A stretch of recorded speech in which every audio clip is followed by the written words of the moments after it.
Hello, I'm Chris Williams from Read Comics They're Bad For You, the name of my YouTube channel, or if you're watching this on BitChute, the name of my BitChute channel is Comic Freak. Today we're going to be looking at Collider Steven Runtrab posts then quickly deletes tweet claiming a lot of the blame on Star Wars The Rise of Skywalker falls on Kathleen Kennedy and Michelle Ridgwan. Well, this just proves these writers, they have good instincts, but they're too cowardly to follow them through.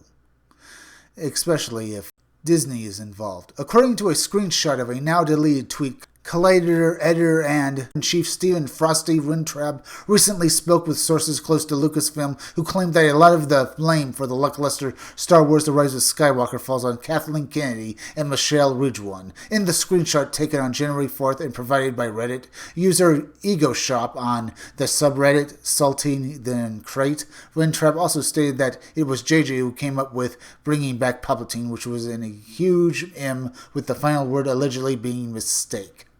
Yes, most definitely bringing back Emperor Palpatine was a mistake that won't be forgotten soon. Weintraub did not provide any further details and has not yet provided any further explanation for the alleged tweet on his personal Twitter account.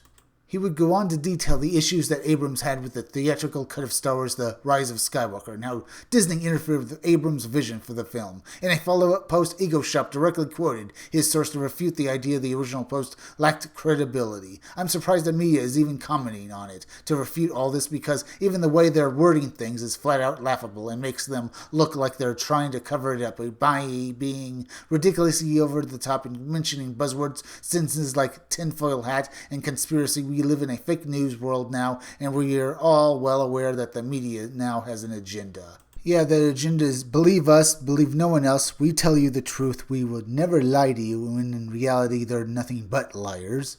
The guy continues with, investigative, unbiased journalism is a rarity only a few publications can afford. It'd be one thing if they denied something film-related, but they literally cannot have irrefutable evidence about something related to a business mess. Only a few would be aware of this. This isn't something an average Joe tried to a project can know. This isn't something JJ would come to you and mention willy-nilly. This isn't something the actors can freely speak about, though I'm surprised about Dominic a bit. Disney is so much bigger than the glimpses the media gets to see and hear about. Peter Szigeti, whom I actually adore and have ironically met on a number of occasions with all due respect, cannot be in the know about things like this, no matter how you spin it, no matter how good he thinks his sources are, he simply cannot. They continued, I think we should all be cautious in what we believe in. This goes for what I am saying as well. I have no qualms in admitting that I come from a biased place and that I have an agenda as well. My agenda is to fight a genuinely massive force that is trying to control a narrative in such devious ways anyone's saying, but JJ is an established powerhouse. Bless you, but he's an ant compared to Disney. Disney, a company that used him merely as a tool and tossed him when they no longer liked the decisions that he made, decisions outside of Disney, and decisions that Disney has no business sticking their noses in. But hey, what do you expect from Disney? They have large noses because they're all rats, you know. I mean, their mascot is a giant talking rat, so what do you expect them to do? Not stick their overly large noses into something? They concluded, I could say much more, I want to share more with the world, but that would mean throwing some people I care about under the bus and getting them in trouble. I cannot do that, nor can I put them in a position where they will feel pressure to go against what they believe in by saying something they're asked to say. I always knew this was a lose-lose scenario in terms of credibility. That's not news to me. I'd be naive to think otherwise. Planting the seeds is the only thing I care about for now. Ego Shop added his own thoughts on the matter. While I have proof of who my source is, I don't have proof of many of their claims. I have chosen to trust them based on our prior interactions. I hope that they will be able to share more in the future. Then the writer of this article then asks us what we think of the now deleted tweet from Collider Steven Runtrab. Do you think there is some credence that Disney and maybe by proxy Lucasfilm executives were attempting to sabotage Star Wars The Rise of Skywalker? Maybe, maybe not, but I say there's a chance of it because I don't trust anything Kathleen Kennedy puts her hands into, and if it goes badly for her, she'll do anything she can to get out of it.